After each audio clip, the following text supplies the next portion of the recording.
Bismillahirrahmanirrahim. Assalamualaikum warahmatullahi wabarakatuh. Alhamdulillah salatu wassalamu ala Rasulillah wa ala alihi wa sahbihi ajma'in. Rabbi shrah li sadri wa yassir li amri wahlul 'uqdatam min lisani yafqahu qawli. Alhamdulillah, selamat tahun baru. Salam 2 Muharram. Tambah umur kita, pendek umur kita. Selamat pendek umur. Bila tahun bertambah, angkanya bertambah, hakikatnya semakin pendek. Kita dekat dengan rumah kita lah. Kalau budak kecil katalah umur dia 10 tahun, mungkin tambah umur tu lama lagi lah, 70-80 tahun lagi pun dia boleh hidup kot. Tapi kalau orang yang dah umur 70-80 tambah tahun, maka makin pendek usia dia sebenarnya. Ini hakikat. Lepas tu kita raikan tahun baru dengan takwa. Kita tak lahirkan seronok tahun baru ni macam nak hidup panjang lagi. Bila umur tu tambah, sebenarnya kena ditakuti. Di dunia ini makin pendek dah umur. Masuk 1 tahun lagi, pendek lagi umur. Masuk 1 tahun lagi, pendek lagi umur. Betul ke tak betul? Betul kan? Tapi ada umur 80 pun celebrate berongging lain macam tu. Kenapa? Apalah, celebrate lah, sonok sikit dengan anak cucu dah. Tapi hakikat tu yang sebenarnya manusia dapat ditambah umur. Semalam ada yang kata kat saya, awan tercantik semalam. Kalau kat sini memang keliling ni boleh nampak KLCC. Memang cantik semalam. Nah, Allah bagi tahun baru dengan tahun yang cantik. Semalam 1 Muharram. Hari ni dah 2. Bila Muharram ni dia kait dengan hijrah. Bila kait dengan hijrah, maksud hijrah tu sangat besar. Hijrah ia ni bermaksud peralihan daripada satu keadaan kepada satu keadaan yang lebih baik. Maka Rasul ketika dahulu dia berhijrah fizikalnya daripada negeri yang kurang baik, bukan kurang baik, negeri yang bermasalah, kepada satu negeri yang boleh menerimanya. Dia pergi Madinah. Adakah hijrah tu pada itu je? Sedangkan hadis daripada Aisyah kata apa? Tiada lagi hijrah bagi kaum muslimin ketika itu untuk keluar daripada daerah, tetapi hijrah niat masih ada. Hijrah niat ni apa? You set balik your real objective. What the purpose kita ada kat bumi ni, supaya kita renew balik. Takut-takut tahun lepas dah tersasar objektif. Apakah niat yang ada? Pertama sekali, untuk tak lain tak bukan daripada keadaan tak baik kepada keadaan yang lebih baik lah. Dari sudut bukan fizikal, tetapi takwa, amalan, dosa, kelakuan, perangai, segala apa yang bertitik tolak dengan berpindah kepada keadaan lebih baik, itulah penghijrahan. Cuma berbeza lah masalah seseorang. Apa kau nak hijrah tahun ni? Aku nak pergi kerja lagi bagus sikit. Ini hijrah pekerjaan. Pasal apa kerja yang duk ada ni kurang baik, environment dia tak berapa cantik, ada unsur-unsur haram sikit-sikit, syubhat sikit-sikit, aku duk kena jual benda ni tak elok. Okey, hijrah dia. Hijrah kawan lagi seorang ni apa? Hijrah ilmu pula. Apa ni? Aku nak pergi ngaji lebih sikit lah, daftar kelas Iqra online ke, kelas bahasa Arab ke apa ke, yang mana which is before this dia tak apply pun, tapi dia set balik this year mesti kena ada. Tu hijrah ilmu. Hijrah apa lagi? Daripada perangai tak nak makan ubat kencing manis, pergi makan ubat kencing manis. Tu pun boleh jadi juga. Ada orang dia boleh makan painkiller tapi dia tak boleh makan ubat darah tinggi dah.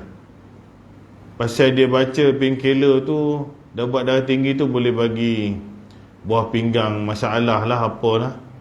Jadi dia tak makan tu tapi painkiller dia makan. Lala lagi teruk. Dia hijrah dari sudut kehidupan, lifestyle dia dalam keadaan sakit, pantang sikit, itu pun hijrah juga. Tetapi ada satu penghijrahan yang manusia mesti kena buat. Satu, daripada dosa kepada pahala. Nombor dua, kepada ilmu, yang sampai bila-bila pun dia takkan habis. Kerana titik syarat nak masuk syurga mesti ada ilmu. In the end, manusia mesti nak masuk syurga. Pasal itu je penghujung rancangannya. Tak neraka syurga, hujung. Tak kisahlah ada timbang mizan ke, ada titian sirat ke, soalan kubur ke, apa ke, syafaat ke. Hujung-hujung manusia mesti berhenti di dua tempat. Tak syurga, neraka, itu je hujung. Dan itu kekal, dia tak ada hujung lagi dah. Maka nak masuk ke situ, dia kena ada syarat. Dan syarat tu mesti ada ilmu. Orang tak boleh nak masuk syurga tanpa dia tahu macam mana nak masuk syurga. Orang tak boleh elak neraka selama mana dia masih buat perbuatan masuk neraka. Antara hadis saya nak kongsi hari ni, pasal kat sini saya ingat dulu saya cakap, orang kat sini dia suka buat buku dengan pen. Nanti lepas azan isyak saya bagi satu amalan. Pasal kalau tak ditinggalkan satu amalan yang Nabi buat, tuan-tuan dan puan-puan tak boleh praktik, saya pun rugi. Pasal hanya di sini. Saya cakap tu. Ada tempat lain bawa pen kertas tapi sangat-sangat jarang. Teruskan benda ni. Ilmu takkan wujud tanpa adanya penulisan dengan kertas dan pen, kalam. Sebab tu Quran di buku, hadis di buku kan. Kalau nak ikutkan hafal, cukuplah penghafal Quran je, tak. Ilmu dia datang dengan catat. Bukanlah yang tak tulis tu marah saya pula nanti kan. Dah lain kali tahun bulan depan datang 3 orang je pegang pen. Bukan macam tu. Tapi adalah. Nak nampak benda macam ni, student universiti pun tak bawa pen. Kertas, pegang handphone je. Ni betul-betul bagus. Nabi SAW pernah bersabda yang bermaksud, sesiapa yang memasuki satu jalan, waman salaka tariqan yaltamisu fihi ilman sahalallahu lahu bihi tariqan ilal jannah. Siapa yang masuki satu jalan untuk menuntut ilmu, Allah akan mudahkan jalannya untuk ke syurga. Siapa meniti jalan untuk menuntut ilmu, maka Allah akan mudahkan dia untuk masuk syurga. Pasal syurga dia ada torchlight dan kunci, mesti kena ada torchlight tu. Syurga satu tempat yang paling mahal dalam hidup kita. Kalau kita nak beli satu kereta harga 60-70 ribu, usaha dia pun ke arah 60-70 ribu. Kalau you nak rumah banglo 2 tingkat, belakang dapur ada cantik punya tabletop, ada fully finish, aircon ada semua bilik, mozaik cantik punya, white horse mahal sekali. Of course you have to sacrifice cara untuk dapatkan benda tu. Maka tak ada benda lain yang kita rasa paling hebat sekali di dunia maupun akhirat selain daripada syurga. Maka nak dapatkan syurga itu, usaha itu sangat-sangat teruk. Dia tak boleh lebih-lebih kurang lah. Tetapi Tuhan akan bagi, itu janji. Cuma teruk tak teruk kerja tu seusia di dunia ni sajalah. Dia tak akan pergi 200 tahun. Ada orang hidup 200 tahun? Ada. 150 pun belum tentu. Tolak akhir balik kecil 15 tahun ke bawah. Tolak malam tidur. Tolaklah sakit uzur esok dah tua. Ada dalam puluh-puluh tahunnya kena kerja. Dan you akan dapat. Dan dapat tu kekal. Gaji kita dapat kat dunia tak kekal, akan habis bulanan. Rumah yang kita dapat di dunia tak kekal. Silap-silap tahun depan renovate balik. 2 bulan kalau simen tak betul, crack balik. tetapi yang Tuhan bagi kekal, ambil lah. Masa tu tuan-tuan nikmati dia dengan tanpa rasa sakit lutut, tanpa rasa nak pakai spek. Ada orang kat syurga pakai spek kan? Mana tahu dia jaga baca buku banyak-banyak, mata jadi rabun tak? Tak ada. Ada sakit gaut makan sotong banyak kat syurga? Tak ada dah. Masalah tu kat sini. All the problem is here. You pening kepala lah, uban tumbuh lah, gigi sakit berdenyut lah, semua kat sini. Tak ada dikhabarkan dalam syurga. Ada satu jemaah di syurga tiba-tiba dikejarkan ke hospital, lalu malaikat pun mencabut 2-3 batang giginya akibat makan apple terlalu banyak. Tak ada. Itu hari you ambil. Segala sakit kat sini. Sakit pening, sakit buah pinggang, tak ada syurga sakit buah pinggang lah. Dialisis pula kat sana. Pasal di bumi dia baik, dia selalu dialisis 3 kali seminggu. Kat bumi dia taat. Kat syurga Tuhan bagi mesin baik. Tak ada mesin dah. Buah pinggang tu jadi okey balik. Tak ada. Tapi nak masuk sini, salah satu Nabi cakap apa? Siapa memasuki satu jalan menuntut ilmu, Allah buka ruang jalan untuk dia masuk syurga. Ilmu yang dia masukkan sini generally ilmu fardu ain. Ilmu dunia fardu kifayah, tetap kefarduan. Tetapi tak ada ilmu agama, tak ada ilmu nak sahkan semayang macam mana, ilmu nak baca Fatihah betul macam mana, ilmu nak pergi haji macam mana, ilmu nak berpuasa dengan kaedah yang diterima macam mana, maka orang gagal masuk syurga. Itu satu. Jadi tuan-tuan dan puan-puan sekarang tengah menempuh salah satu jalan untuk masuk syurga. So shortcut dia, conclusion dia, kita cakap kat orang, kita main masjid kah, kita main mana kah, dengar ceramah apa pun, kerana aku nak menempuh salah satu jalan untuk aku masuk syurga. This year letak. Betul mukadimah hadis dalam karya Dr. Fadlan, antara 40 amalan kecil tetapi fadilat besar. First kali dia cakap pasal ilmu. Antara jalan orang nak masuk syurga ialah Allah mudahkan dia jalan untuk pergi cari ilmu. So set dalam tahun ni, kakak belakang ke, abang depan ni ke, apa yang aku tak settle lagi. Kuliah kat sini kita main dah okey. Tapi kita ada satu benda yang kita tak dapat lagi. Apa? Iqra' tak habis baca kata. Ambil lah. Baca. Cuba cari satu lah. Satu ilmu. Amalan satu ilmu. Ilmu baru ke apa. Apa yang kita tak settle. Iqra' tak settle. Sirah Nabi punya buku tak pernah habis. Itu. Hari tahun ni aku nak kena habis satu sirah lah. Tak kisahlah dapat 4-5 orang Nabi pun cukup. Adam sampai Nabi Nuh okey dah. Kalau tak ada, susah lah. Personally saya ada target tuan-tuan. Budak sekolah ada target, dia tingkatan demi tingkatan, dia ada target silibus dia kena habis. Tapi kita ni yang dah habis belajar apa semua ni, takkan nak belia macam tu je. Mesti ada target.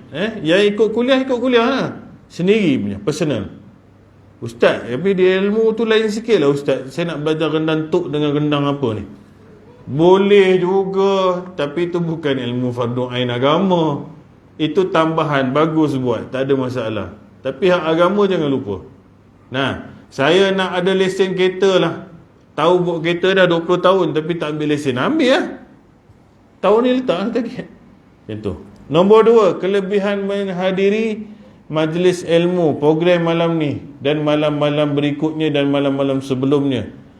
Tiada satu kumpulan yang duduk mengingati Allah Azza wa Jalla kecuali para malaikat akan mengiringi mereka, rahmat akan menyelubungi mereka, ketenangan akan turun ke atas mereka,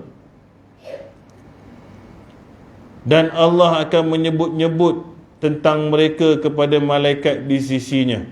Hadis riwayat Muslim. Hadis pertama tadi pun riwayat Muslim.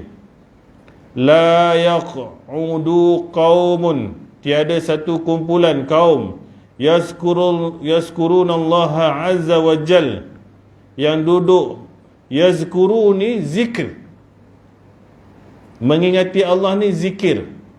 Okey, nanti saya hurai satu-satu. Tiada satu kumpulan yang duduk zikir mengingati Allah Azza wa Jalla ila khaffathum, tiada kecuali para malaikatu wa ghashiyatuhum, tiada kecuali para malaikat akan mengiringi kita ni, mereka rahmat akan menyelubungi mereka.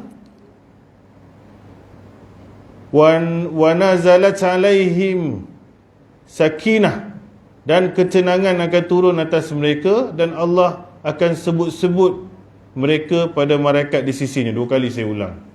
Okey, ambil balik dari pertama. Tak ada satu kumpulan yang duduk. Dia tak cakap individu. Maknanya tim. Ni contoh ni kumpulan. Individu satu hal, ni cerita kumpulan. Tak ada satu kumpulan pun yang duduk ingat Allah Azza wa Jalla. Ingat ni term dia zikir. Apa zikir ni? Subhanallah, alhamdulillah, Allahu Akbar, tu zikir. Selawat zikir, Allahumma salli ala Muhammad zikir. Baca Quran zikir, sebab tu zikir juga. Quran juga disebut az-zikir. Baca Quran zikir, baca hadis zikir, baca sirah Nabi zikir. Apa saja kepala ni ingat kepada Allah Ta'ala. Salah satu bentuk zikir ialah mengingati dosa pun zikir juga. Satu orang kata haji duduk depan ni, dia duduk, dia diam, kawan kat belakang pegang tasbih, haji yang baju hitam tu pegang tasbih, pegang tu subhanallah, alhamdulillah, Allah subhanallah, alhamdulillah. Haji kat, dia pun pandang orang depan ni, dia tak zikir apa, duduk goyang badan dia pun tak juga, duduk je macam tu.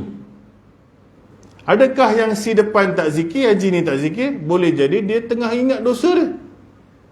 Ya Allah, ya Tuhanku, Allah, banyak dosa aku tahun lepas ni, ada tak settle lagi, ada hutang orang aku tak bayar. Dia ingat Allah Ta'ala sekarang dengan cara dia ingat dosa dia. Kawan belakang ingat Allah Ta'ala dengan sebut nama Allah Ta'ala. Ada seorang pergi duduk tepi beranda tu, duduk tengok KLCC tu. Dia bukan tengok KLCC, dia tengok langit Tuhan. Dia tengok gunung dan ganang. Dia cakap, ya Allah, ciptaan kau luas sungguh bumi ni. Oh, dia tengok awan yang cantik semua. Kembali balik nikmat tu pada Allah Ta'ala. Dia tengah ingat Allah Ta'ala juga, dengan mengingati kebesaran Tuhan. Sama. So, individu, dia ada cara tersendiri ketika mana dia berada seorang ataupun dalam berkumpulan, ingat Allah Ta'ala. Selama mana jiwa dan hati dia ingat pada Allah Ta'ala, dia ingat pada Allah lah. Itu namanya zikir. Kalau ia subhanallah, alhamdulillah, ia zikir. Kalau dia semayang, itu pun zikir. Dia ngaji Quran, itu pun zikir dia. Yang tak zikir apa? Pergi sembang, tengok Facebook apa tak tentu hala. Itu iyalah. Okey, zikirlah dia, kita. Dan salah satu perbuatan yang kita tengah berzikir sekarang ni lah dengan dengar kuliah agama yang menyebut kalam Allah dan kalam Rasulullah. Tu. Sekarang kita tengah duduk berzikir dalam majlis zikir, dalam bentuk pengajian agama. Kalau belajar matematik, itu bukan zikir, kerana itu ilmu yang tak sebut Allah dan Rasul, tetapi dia ilmu bermanfaat juga. Kalau belajar kemahiran hidup, itu ilmu bermanfaat. Tapi khusus di sini, tiada satu kumpulan yang duduk mengingati Allah, kecuali malaikat akan iringi kita. Sekarang ni kita duduk sini, kita bukan duduk kita je, kita dengan malaikat sekarang ni. Itu rasa penuh ni.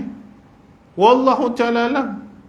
Sebab tu Lailatul Qadar, siangnya matahari terbit macam nampak tak nampak matahari.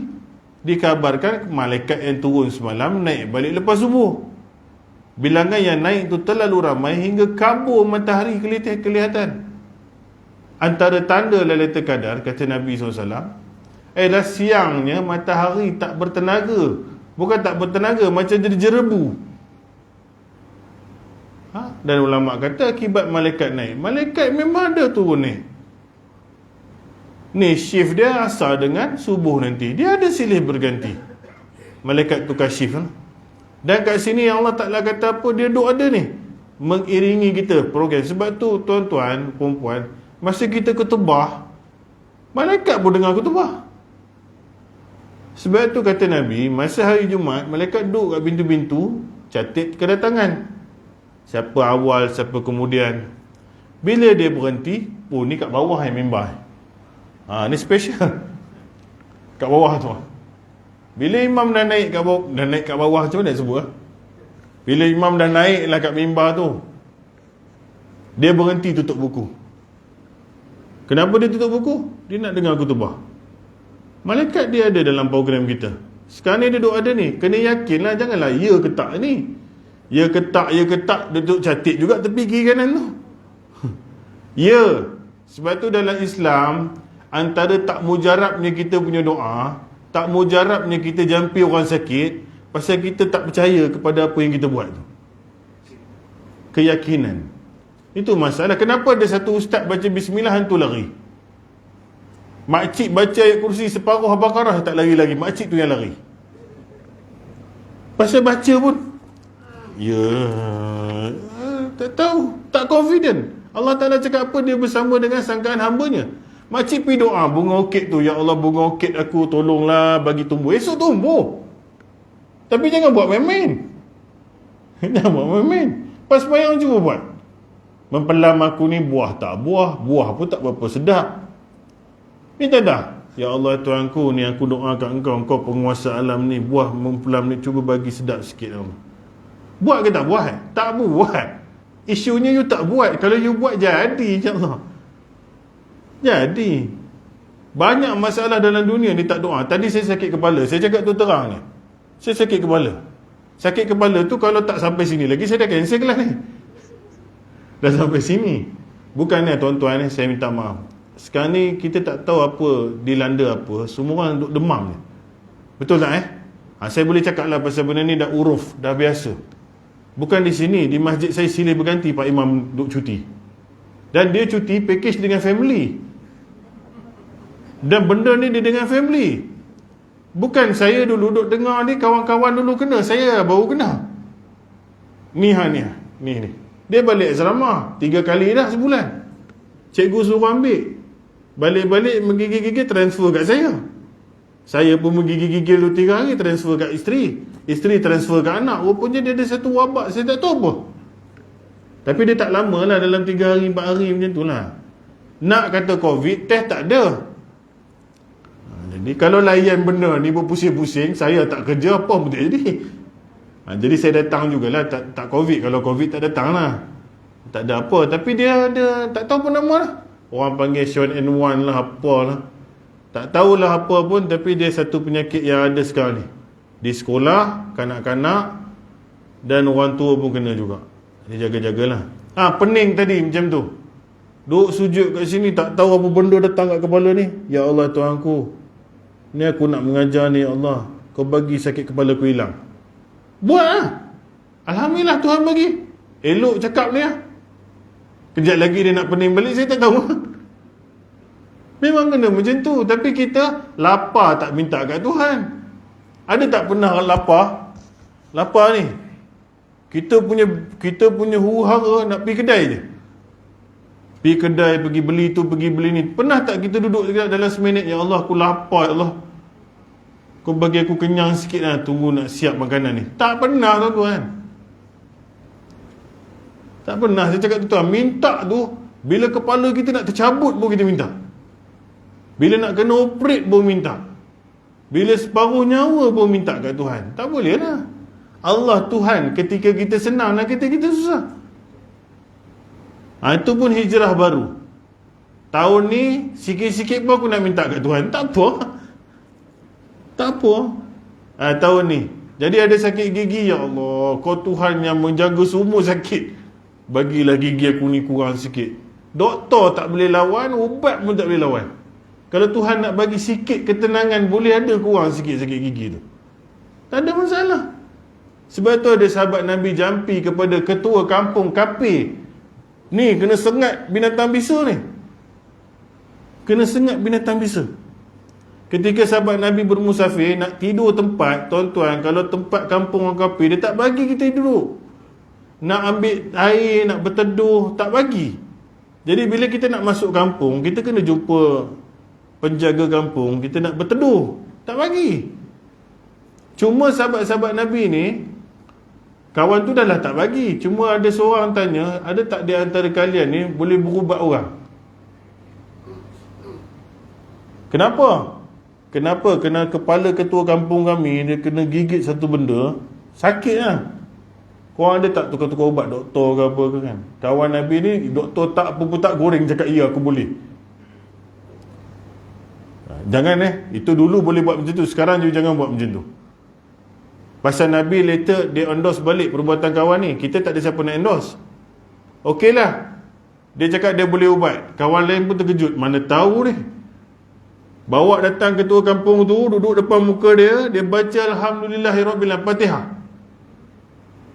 Dia baca Fatihah, dia hembus kat kepala kawan tu. Dengan syarat macam ludah sikit, dia bukan ludah, jangan ludah betul-betul.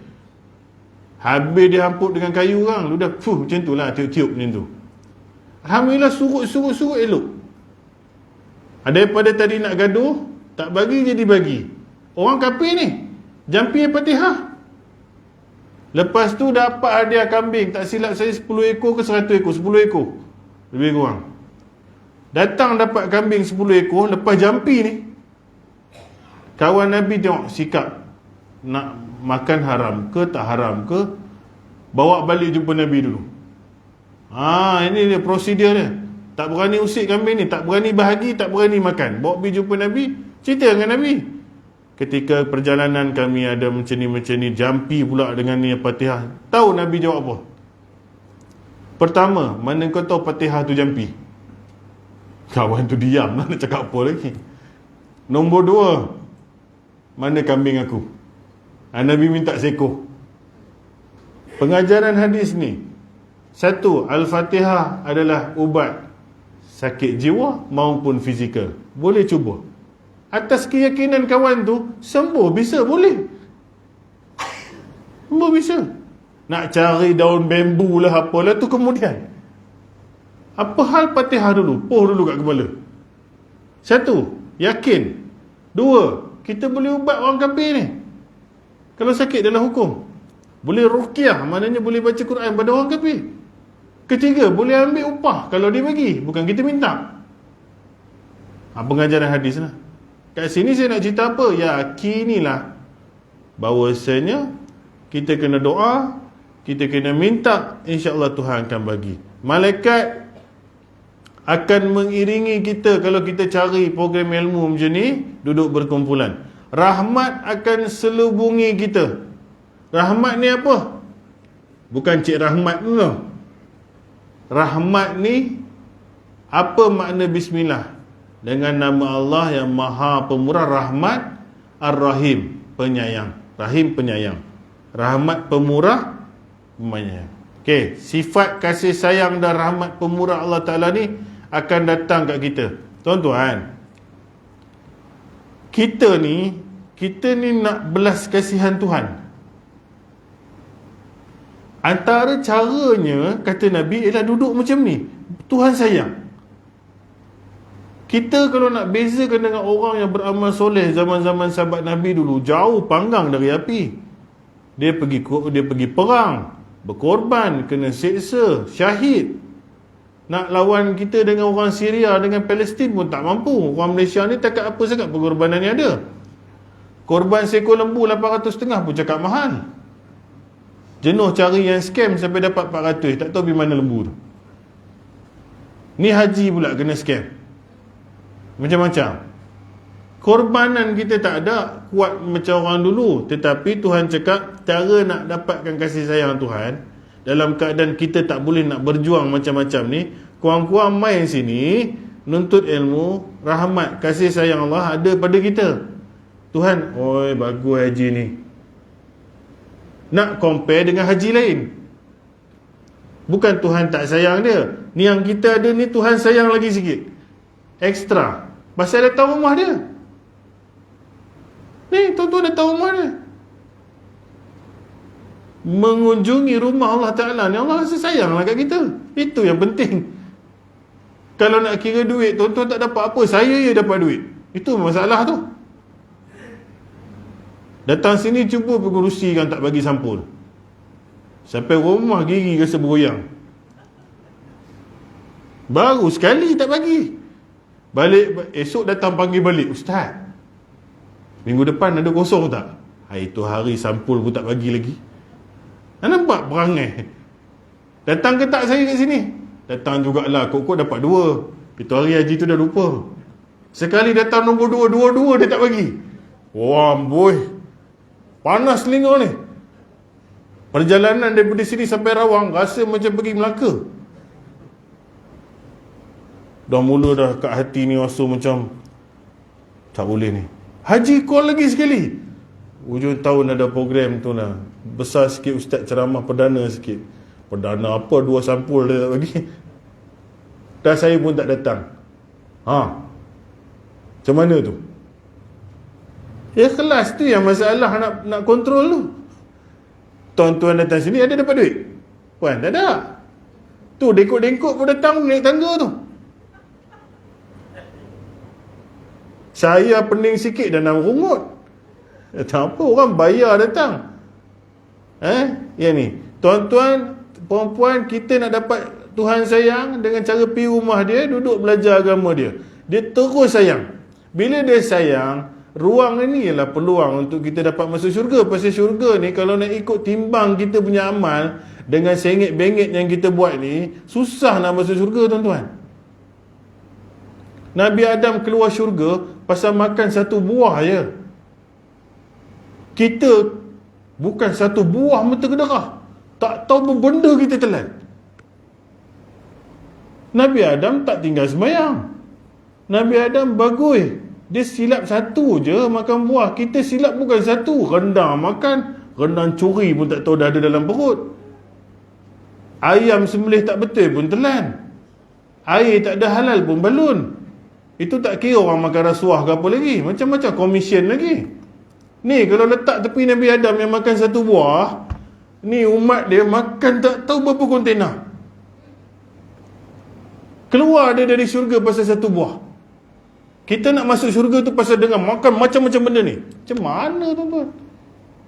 Iblis keluar syurga kenapa? Pasal dia tak semayang ke?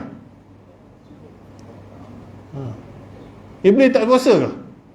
Iblis tak semayang ke? Iblis tinggal haji ke? Iblis tak buat salah dengan Tuhan tuan-tuan. Semayang kalah kita. Ni dulu masa dia dekat syurga, Iblis tak ada problem dengan Allah Ta'ala. Dia tak nak sembah Adam. Dia bukan tak nak sembah Tuhan. Dia tak nak sembah Adam je. Tuhan kita tak nak sembah. You nak buah mana ni dia gini? Iblis dia keluar pasal tak nak sembah Adam. Adam keluar pasal makan buah. Kita semayang tak, mentah kedarah apa tak tahu. Sebab itu kalau nak sukat timbangan nak masuk balik rumah yang Nabi Adam duduk tu, kalau tara kita ni memang tak lepas lah tuan-tuan, melainkan dengan rahmat kasih sayang Tuhan saja. Dan pasal kasih sayang Tuhan itulah yang dia tengok kita dia padam macam-macam. Oh Ramadan hang puasa tahun lepas pun puasa, tengah-tengah ni kita hapus dosa dia. Tu pasal Ramadan dengan Ramadan penghapus dosa tengahnya. Malam sembahyang tarawih bulan Ramadan, qama Ramadan, siapa yang solat tarawih malam imanan wahtisaban, dengan mengharap pada Allah hapus dosa yang telah lalu. Tarawih bagi hapus dosa. Lailatul Qadar, qama Lailatul Qadar, siapa duduk malam Lailatul Qadar beribadat, Tuhan hapus dosa. Siapa puasa hapus dosa, sembahyang fardu dengan sembahyang fardu hapus dosa. Kenapa buat macam ni? Kerana nak perhabiskan dosa ni. Kalau tidak jenuh tuan-tuan. Jenuh tu. Dan Tuhan bagi 5 waktu kita sama dengan 50 waktu Musa. Sampai Nabi Musa jealous tengok Nabi Muhammad. Umur pendek 60-70. Senang masuk syurga. Senang hapus dosa. Semayang 5 waktu je. Kami dulu tak macam ni. Umat Nabi dulu kalau buat dosa tenggelam jam tu juga. Diazab serta-merta. Kita ditangguh. Kutuk Tuhan pun Tuhan bagi hidup lagi. Maki Tuhan pun jantung masih bergerak lagi. Cukup unbelievable. Kalau Tuhan tak sayang, habis lah. Habis. Tuan-tuan datang kepada Allah Ta'ala dengan dosa tinggi ni. Ni dosa tinggi ni. Pahala tinggi ni. Cakap kat saya, tuan-tuan masuk mana? Neraka kan? Hukum sunnatullah neraka. Pasal ada timbangan mizan. Dosa banyak ni, pahala banyak ni, masuk neraka. Kalau dia tak syirik, dia mengucap Allah Ta'ala betul-betul, dia masuk, lama-lama dia boleh keluar balik, betul? Siapa yang berkata, mengucap la ilaha illallah tanpa syirik kepada Allah Ta'ala, sebesar mana dosa dia pun akan masuk syurga juga akhirnya. Okey, kita tak maulah jadi macam tu. Pasal masuk neraka ni bukan main-main, bukan sekejap. Okeylah, katalah kita bincang balik, seorang Muslim tak syirik, dia berdosa, dia masuk neraka. Berapa tahun ni? Tak tahulah tuan-tuan. Kita ambil bacaan ringan lah, 1000 lah. 1000 tahun dia bakar, habis dah. Allah buat apa? Cuci. Tapi ada tanda X neraka rian memang ada tanda. Tetapi syurga rian tak pernah kutuk. Sebagaimana kita yang nak masuk dalam penjara, kita ada cop mahkamah, betul? IC kita. Orang yang neraka pun macam tu. Tapi orang syurga tak pernah rasa neraka dulu, tak ada. Semua sayang pasal saudara mara. Okey dah 1000 tahun lah dia kena bakar, dia cuci, dia masuk syurga, disebabkan oleh dosa yang tak sampai sekilo ni, pahala dia. Saya nak tanya tuan-tuan dan puan-puan, Tuhan bagi masuk syurga berapa lama?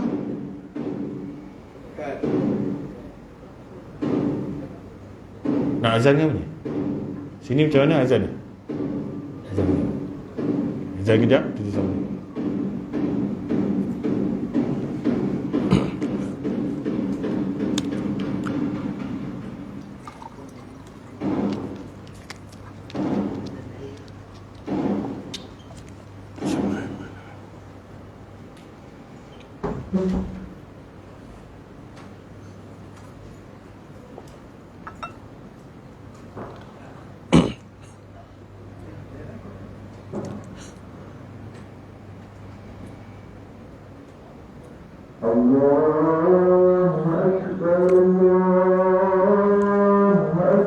Allahu Akbar, Allahu Akbar.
Assalamualaikum. Baik tuan-tuan dan puan, kita sambung more or less 9 o'clock kita stop lah.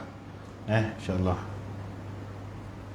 Pasal ada yang tunggu tak makan daripada maghrib, kita kena consider kuliah maghrib ni dia tak adalah lama sangat. Dia lain dengan subuh. Subuh dia tak menanti sembahyang lepas tu, orang boleh nak balik, nak apa kan. Kita buat padat-padat, insyaAllah. Ada sikit kita jumpa lagi. Baik, tadi dia dah kena bakar, habislah ni dosa dia ni, dia masuk syurga. Saya nak tanya, Tuhan bagi dia masuk syurga berapa lama dengan pahala banyak ni? Kekal. Kalau kita, kalau manusia menghukum, saya nak tanya macam mana? Kalau macam ni, hang masuk syurga sekejap seminggu, kau masuk neraka sampai bila-bila. Betul tak betul? Neraca timbangan keadilan manusia, kalau macam ni kau datang jumpa aku, kau masuk syurga sekejap seminggu, kau keluar masuk neraka sampai bila-bila. Betul tak betul? Tapi Allah macam tu ke tak? Kat sini, Maha Pemurah, Maha Penyayang dia, tak ada siapa boleh lawan. Dalam keadaan orang buat dosa, sangat dosa dalam hidup pun, sikit pahala, dia kalau boleh nak orang tu masuk syurga juga. Tetapi dia bagi juga denda pasal keadilan bagi orang yang tak buat dosa. Ada orang boleh buat macam ni kalau buat dosa dengan kita. Tolonglah tuan-tuan, curi selipar kita sekali cukup dah. Kita pakai selipar Asadi, kita pakai Adidas, dia pakai Asadi. Color sama, stiker lain. Kita punya Adidas, dia punya Asadi. Dia sarung kita punya, dia cakap dia punya. Cukuplah dengan selipar RM30 ni membuatkan anda tak tegur dia sampai kiamat. Ini kita. Selisih bahu pun, salam pun dah macam ni je. Sihat-sihat, tak nak pandang muka dah. Selipar RM40 tuan-tuan. Jangan main, selipar Adidas aku, dia sapu. Dia buat tak reti je. Aku pakai Asadi dia. Tahu Asadi? Asadi RM13.5. Adidas aku RM40. Bawa sampai kaum kerabat, sampai cucu. Atuk tu kau jangan rapat sangat. Dulu selipar atuk dia pergi curi selamba je. Tahu RM40 punya masalah kita. Allah kita buat dosa dia tinggi ni. Dia hukum kita tapi dia bagi syurga. Tak keluar-keluar dah. Dan saya nak bagi satu lagi perumpamaan. Katalah seseorang itu, ni pasal tinggi sangat ni, kejap. Dia punya pahala tinggi botol ni, dia punya dosa tinggi ni. Saya nak tanya dia masuk mana? Pahala tinggi ni, dosa sikit lagi nak tahu. Dia masuk mana? Neraka ke? Syurga. Ni pahala tinggi ni, dosa tinggi ni, bawah sikit je. Timbang-timbang dia masuk mana? 0.03 gram berat pahala. Dia masuk mana? Kalau kita bagi tak? Kau nak masuk syurga kau duduk dulu 1000 tahun kat neraka, dah habis tu baru kau masuk syurga. Itu pun masuk syurga tengok berapa tahun, keluar balik tak payah masuk mana-mana. Betul tak kalau kita? Ini dosa Okey, neraka 900 tahun, syurga 1000 tahun. Kau masuk neraka dulu, kau masuk syurga, lepas habis 2000 tahun ni kau duduk tiang tu, syurga tak masuk, neraka pun tak payah masuk. Betul tak kalau kita? Tapi Allah tak macam tu. Dia buang dosa ni, dah nak hampir sampai syurga, dah nak hampir sama dengan ni, dia buang macam tak ada orang tu buat dosa langsung. Dan dia masuk orang tu dalam syurga, tak kisahlah syurga terbawah sekali pun, kekal sampai bila-bila. Mana kasih sayang Tuhan? Situ nampak dah. Tapi nampak tak sebelum ni? Tak nampak. Orang duk tanya, kenapa Tuhan buat neraka? Kenapa Tuhan buat setan? Kalau tak rungkaikan macam ni, mata kita pun tak nampak betapa pemurah, penyayangnya Tuhan. Dan kalau Tuhan nak hukum kita, dia boleh hukum dengan tak ikut undang-undang ni. Dia boleh hukum orang tu masuk neraka juga. Pasal dia timbang lagi 0 gram je nak sampai ni, biar dua-dua rasa. Tuhan tak buat macam tu. Lebih sikit pun dia akan masukkan kita dalam syurga. Dan dia bagi kat dunia ni semua amalan penghapus dosa. Hari ni tuan-tuan perempuan, percayalah dapat pahala haji dah. Nanti saya baca hadis tu. Pasal hadis ni tak habis lagi. Pukul 9 kena berhenti. Apa nama benda ni? Apa nama benda? Inilah rahmat kasih sayang. Kalau Tuhan pandang kita, kita pandang anak kita dengan 1000 salah ke 1000 kebaikan? 1000 kebaikan. Dia buat salah 100 pun, aku duk pandang kau baik je. Itu je. Tuhan macam tu. Dia buat kita, dia nak kita baik. Dan dia pandang. Sebab itu kemukaan dengan rahmat dia jauh ke depan rahmat dia daripada murka dia kepada hamba-Nya. Datanglah buat salah banyak mana pun, jangan tak jumpa dia sudah. Dan salah satu caranya, kata Nabi, dengan menghadiri kumpulan ni, majlis ilmu, Allah akan sayang kita. Bila dia sayang kita, akhirat esok dia pandang kita, tuan-tuan. Bukan akhirat, sambung hadis ni, Nabi cakap apa? Allah akan sebut nama kita. Ni, dia tengah sebut ni dekat malaikat di sisi dia. Ni Haji Ibrahim. Ada ke Haji Ibrahim sini? Saya tak tahu banyak haji dah, tuan-tuan. Kat 30 tempat sebulan, mana nak ingat. Mana-mana haji lah pun, haji sekian, Tuhan tengah sebut ni. Allah tengah sebut nama kita. Bukan sebut kita atas penyamun tu, atas kasih sayang dia. Ini bagus orang ni, Hadif Ziyad ada kat sini, Syazwan sini, Nora Selina, isteri saya sini. Isteri saya pun datang, tuan-tuan, buat pertama kali. Alhamdulillah. Saya nak bawa tengok ni, yang pemandangan dari dalam. Dah datang lambat, tengok apa? Tengok aku ngajar jugalah. Apalah, sekala nak datang. Memang minggu-minggu rutin saya. Dalam seminggu sekali diorang ikut saya. Itu amanah saya, tuan-tuan. Dan hari lain diorang pun kerja, saya pun ada kerja kan. Hari seminggu je saya boleh bawa. Sabtu malam Ahad, esok tak sekolah kan. Kalau Ahad pun esok dah macam ni dalam kereta lah. Dia pun tak sampai hati juga. Itu dah saya. Kalau minggu-minggu saya bawa lah, insyaAllah. Ni, kasih sayang Tuhan ni yang buatkan kita boleh masuk syurga walaupun duk banyak-banyak masalah.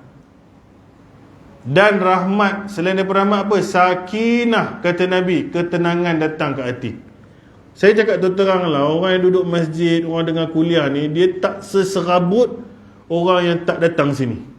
Ini janji Allah Ta'ala. Siapa datang sini, malaikat akan duduk dengan kita, kasih sayang Tuhan pun akan ada, ketenangan Nabi cakap dia akan, Tuhan akan bubuh, tenang akan bubuh. Ada rasa keluh kesah kan? Ada. Cuma teringat nak panas lauk yelah kan. Itu biasalah.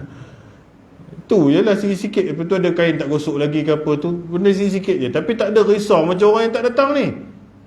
Risau tu risau ni, huru-hara, tak tahu kerja lebih kurang kita, duit lebih kurang kita ke. Kadang-kadang kita tengok muka dia pun tak siap, macam unsettle something tu, kita duduk dengan dia pun tak sanggup. Katalah kita balik ngaji ni, kita tengok dia ada tepi bukit tu kan, kita nak duduk kat dia pun huru-hara. Dia tengok kita pun, dia pun tak senang hati. Sebab tu kita akan duduk di kalangan kita juga.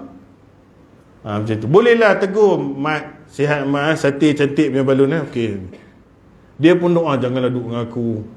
Kita pun doa sangat, ya Allah biarlah aku berlalu macam tu je. Pasal apa? Pusing tengok pun tahu dah.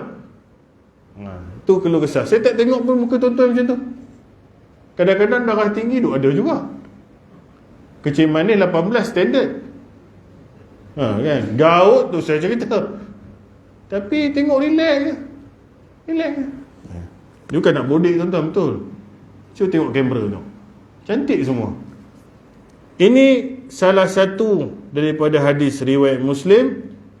Siapa duduk ingat Allah Ta'ala dalam satu kumpulan macam kita ni, malaikat akan duduk dengan kita, rahmat Allah Ta'ala, kasih sayang akan ada. Lepas tu tenang, sakinah akan ada duduk dalam hati kita. Allah tengah sebut-sebut nama kita. Dan hadis tadi saya sebut apa? Tuan-tuan dapat pergi haji dah ni. Hadis daripada At-Tabrani, Nabi SAW bersabda yang bermaksud, sesiapa yang pergi ke masjid, dengar ni, Allah Ustaz ni surau Jumaat, masjid lah ni orang Arab sebut, orang Melayu je sebut surau ni nak tunjukkan masjid kecil. Orang Arab panggil ni masjid juga. Masjid besar orang panggil masjid jami' macam tu. Sebab tu kita pun ada gelaran masjid jami'. Masjid juga ni boleh buat tahiyatul masjid, jangan tahiyatul surau. Usolli sunatan tahiyatul surau pula. Tadi masjid. Kita sebut orang New Zealand sebut lain lah. Orang Itali sebut lain. Orang Melayu sebut surau. Orang Arab pun pening surau tu apa? Surau tu masjid, small masjid. Masjid lah. Kalau yang tak boleh sembahyang tahiyatul masjid ke itikaf ke, dia panggil musola. Musola ni yang duduk dalam shopping mall, R&R tu, yang tak ada pak imam, tak ada bilal, tak ada azan. Itu musola, itu bukan masjid. Tetapi sini surau is masjid. Surau besar, masjid besar dipanggil masjid jami' in Arabic language. Faham? Jadi boleh buat tahiyatul masjid. Siapa yang pergi ke masjid sini, rumah Allah Ta'ala, nanti juga Allah sedih lah ustaz bila nak naik taraf masjid pula. Masjid dah ni, sembahyang Jumaat pun ada kan? Ada. Masjid lah. Jangan tukar signboard pula. Biarlah signboard tu. Siapa datang ke masjid hanya untuk mempelajari kebaikan. Ni kan ni. Siapa yang datang ke masjid tak lain tak bukan niat dia purposely untuk semata-mata untuk mempelajari kebaikan ni, mengaji kat masjid ni atau mengajarnya. Jari tengok kat saya. Atau mengajar. Belajar atau mengajar, dia dapat ibarat pahala orang yang buat haji secara sempurna. Ni. Ingat betul-betul. Tapi jangan keluar duit tabung haji. Cocok pula duit, keluar pula 20 ribu. Beli pula motor baru, deposit Alza baru. Jangan. Itu ke rukun kelima. Rukun syarat ibadat haji kena pergi juga. Ini pahala-pahala. Dari sudut pahalanya, siapa yang main masjid tak lain tak bukan memang nak belajar ilmu kebaikan atau mengajarnya, dia ibarat dapat pahala orang yang buat haji secara sempurna. Hasan sahih riwayat At-Tabrani, hadis Nabi SAW. Baru dengar ini kan? Batu hijrahlah pada tahun ini untuk konsisten main mengaji kat masjid. Pasal kita tak masuk universiti dah. Kita tak masuk sekolah kafar dah. Saya masuk lagi tuan-tuan. Tua-tua pun sambung lagi. Itu pun gagah lah semalam tadi nak hantar assignment. Tak tahu hara jadi. Tapi tuan-tuan boleh ambil peluang ni. Seminggu dah berapa kali kat sini. Tak tahu berapa pahala pergi haji dah. Sebab tu saya cakap, kalau tak ada kasih sayang Allah Ta'ala ni, susah nak masuk syurga. Dia yang bagi ni pahala pergi haji sekarang ni. Pasal dia nak beratkan timbangan kita. Ini ada pada umat Muhammad. Ini ada pada umat Muhammad. Umat lain kalau nak semayang, dia tak boleh semayang merata tempat. Dia kena pergi dia punya tempat ibadat. Hanya umat Muhammad boleh semayang kat mana-mana bumi ni berada. Asalkan tak najis sudah. Okey. 3 minit sebelum tutup. Amalan Nabi SAW. Ketika mana kita tersedar tengah malam, terjaga dari tidur, hadis Bukhari, maka ucapkanlah la ilaha illallah wahdahu la syarikalah lahul mulku wa lahul hamdu. Tak payah yuhyi wa yumit, tak payah. Dia ada lain sikit, kita pasal kena take note. La ilaha illallah wahdahu la syarikalah lahul mulku wa lahul hamdu wa huwa ala kulli syai'in qadir. Okey, dah boleh take note tu tu biasa dengar. Alhamdulillah wa subhanallah wa la ilaha illallah wallahu akbar. Beza sikit daripada zikir biasa. Zikir biasa subhanallah walhamdulillah, nampak Zikir biasa subhanallah walhamdulillah wa la ilaha illallah Allahu akbar, betul? Kita duk ingat ni, subhanallah walhamdulillah wa la ilaha illallah Allah. Okey, tetapi yang ini dia alhamdulillah dulu. Alhamdulillah wa subhanallah wa la ilaha illallah wallahu akbar. Alhamdulillah buh awal. Alhamdulillah buh awal. Itu saja. Alhamdulillah wa subhanallah wa la ilaha illallah wallahu akbar.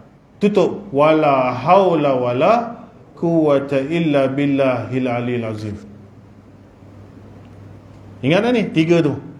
La ilaha illallah wa la syarika lahul mulku wa lahul hamdu wa ala kulli syai'in qadir.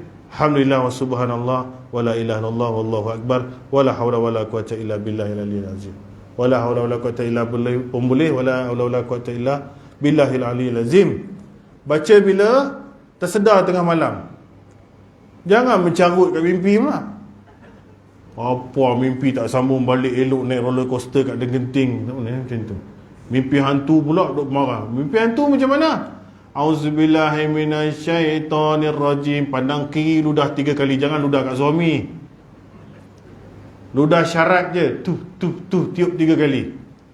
Auzubillahi minasyaitonirrajim. Ni bangkit dalam keadaan kengerian. Tak kisahlah terkejut ke, telefon alarm bunyi menakutkan ke, syaitan kacau mimpi ke, auzubillahi minasyaitonirrajim 3 kali ludah belah kiri.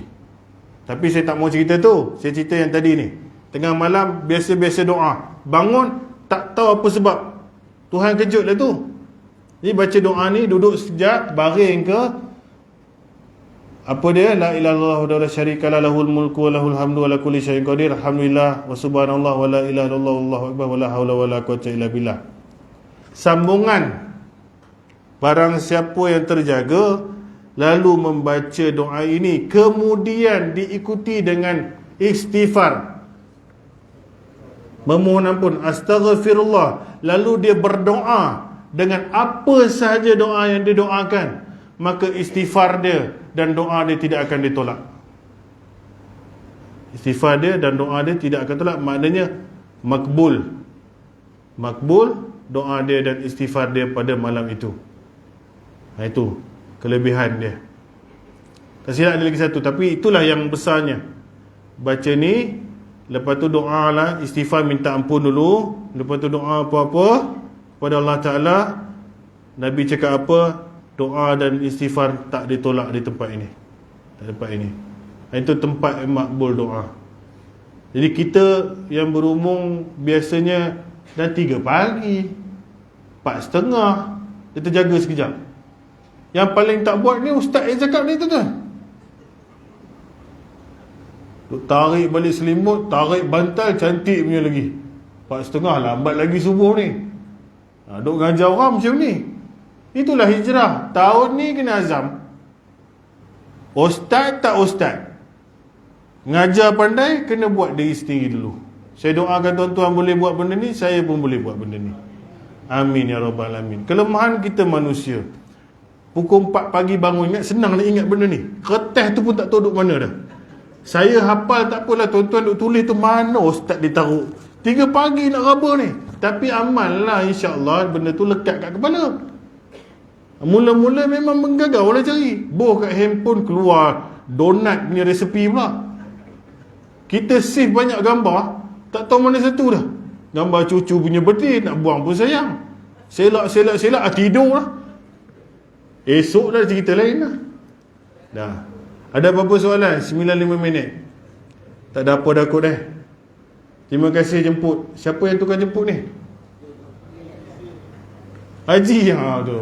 Tadi dia sebut nama dia, okey lah. Lepas ni dia boleh ingat lah kita. Tuan-tuan minta maaf cara saya sampai kadang-kadang macam cakap. Tapi tak lain tak bukan purpose nak bagi tuan-tuan ingat, saya ingat. Tu saja. Kalau saya baca buku ni macam budak sekolah, tak jadi tuan-tuan. Bukan tuan-tuan tidur, saya tidur dulu. Tempat ni best. Aircon pun cantik, pemandangan pun cantik. Jadi sama-sama lah kita ambil iktibar. Apa tadi? Ya.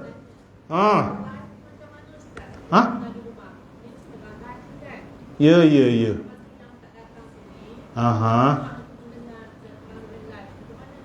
Nanti saya bagi link ni.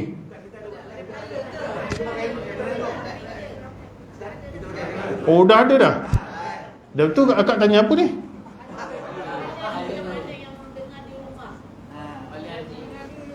Oh, pahala haji. Syarat dia siapa yang pergi ke masjid dapat pahala tak sama macam ni. Pahala tetap dapat. Pengorbanan sebab tu beza. Orang perempuan Nabi suka sembahyang kat rumah, pahala lebih. Tapi Nabi cakap dia tak halang hamba perempuan dia kalau nak datang. Nak cerita apa, dia tak datang pun ada hal pun dia dapat pahala, tak dapat datang pun dia tak ada masalah. Cuma dalam bab ini pasal dia ada khusus orang yang mengaji kat masjid, jadi lebihlah pahala tu. Mungkin dia tak dapat lah haji tu, tapi pahala menuntut ilmu dia tetap dapat, insya-Allah. Cuma masa sihat ni tolong datang selalu, pasal dia takaful untuk bila kita sakit. Barang siapa mengamalkan satu amalan ketika mana dia sihat, maka apabila dia musafir ataupun dia sakit, Tuhan kira dia sama. Ni makcik ni kalau duk biasa datang sini, kata kalau 10 tahun 20 tahun duk mari, tak mari itu betul-betul pasal tak tahu apa hal lah tu. Maka katakanlah di hujung umur kita tak larat duduk atas kursi roda, duk semayang je kat rumah, hati duk ingat, ya Allah surah At-Taqwa tu tepi je, aku tak boleh nak pergi ni. Tuhan kira sama macam semayang kat sini dengan kuliah sama macam dekat dalam sini. Selama mana masa duk sihat ini, amalkan amalan soleh. Ni tuan-tuan ni, satu hari kita akan tak larat. Dan bila kita tak larat, masa tu insurans ataupun jaminan Tuhan. Ketika kau terbaring 10 tahun kau tak pergi masjid, aku kira kau semayang kat masjid. Selama mana niat dia memang nak datang masjid dan dia memang ahli masjid. Sebab itulah mukadimah saya memang cerita pasal masjid. Datanglah tuan-tuan, ni bukan rumah saya, ni bukan rumah siapa. InsyaAllah. Jadi muslimat tu yang dengar, saya minta maaf. Benda yang bersyarat untuk datang ke masjid, syarat dia kena datang masjid. Tetapi tak dinafikan anda semua dapat fadilat dan kelebihan lain, mengaji dan sebagainya, insya-Allah. Dia ada apa-apa? Dan bantuan nombor 2, tolong siapa-siapa jadi imam lah. Hari ni saya absent lah. Subhanakallah bihamdika asyhadu an la ilaha illa anta astaghfiruka wa atubu ilaik. Wabillahi taufiq wa hidayah. Assalamualaikum warahmatullahi wabarakatuh.